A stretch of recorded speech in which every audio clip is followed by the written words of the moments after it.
Hey everyone, I'm Sarah Joy and welcome to Sarah Joy Says.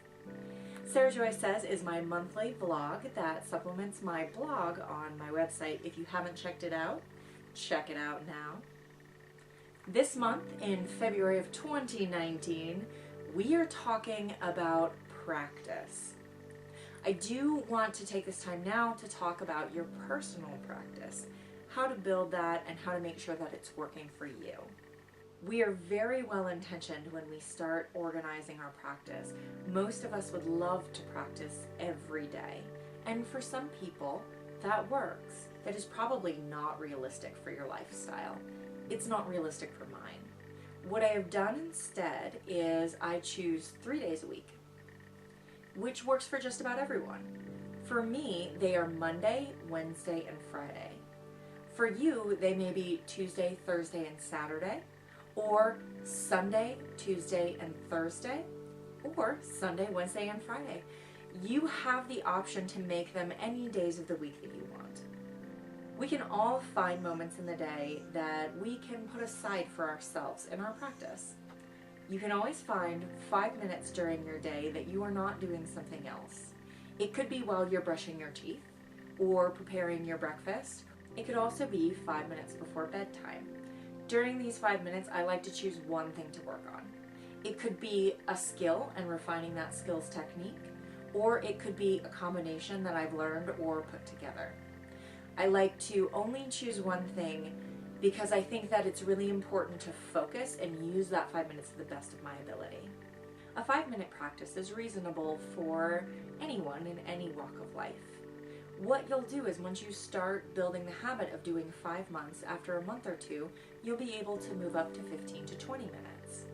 Once you move up to 15 to 20 minutes, I recommend sticking with that for 3 months so that you really build the habit.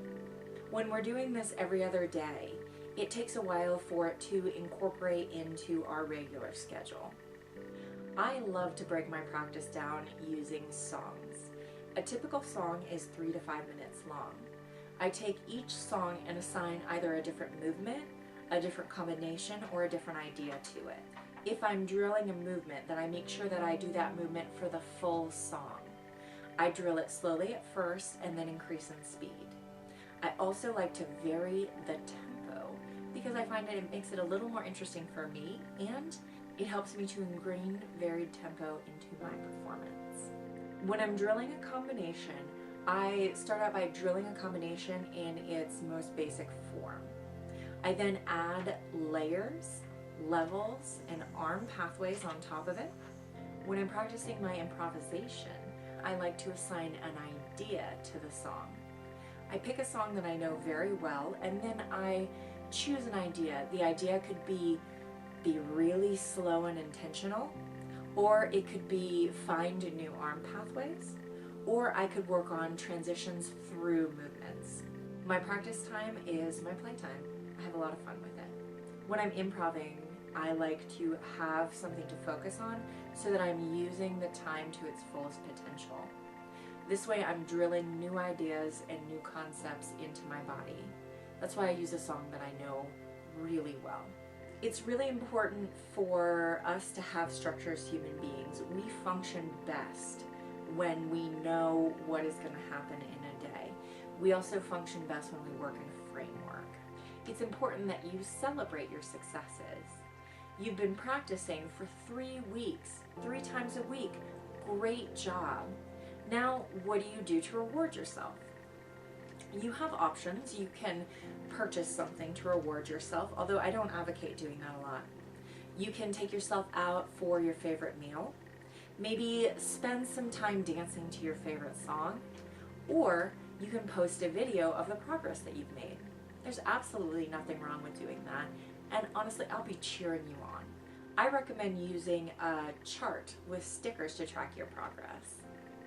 You can create a grid of the 3 times a week that you're practicing and the different subsequent weeks that you're practicing, and you can put a little sticker in each one. If you find yourself missing a day, it is not the end of the world. Sometimes life can get in the way of our practice, and we need to not be down on ourselves when that happens. We are human. We are not perfect. When you miss a practice, it's important to acknowledge that you've missed it. Don't do this by dwelling on it or by telling yourself that you're a bad person or a bad dancer because you missed a practice. We all miss practices. Your practice is paying off. You are becoming a better dancer, which is the goal. Thanks so much for joining me for Sarah Joy Says. It's been an absolute pleasure talking to you again. I hope that you have found these tips useful. Please leave any questions or comments below and I'll be sure to get back to you. If you're looking for a mentorship program or someone to take private lessons with to get your practice under control, feel free to reach out to me via email, Instagram, Facebook, or YouTube. I love helping dancers succeed. Don't forget to subscribe for new videos. I will be posting a new dance video the first Monday of the month, and I will be posting a vlog the third Monday of the month. Thanks for joining me for Sarah Joy Says.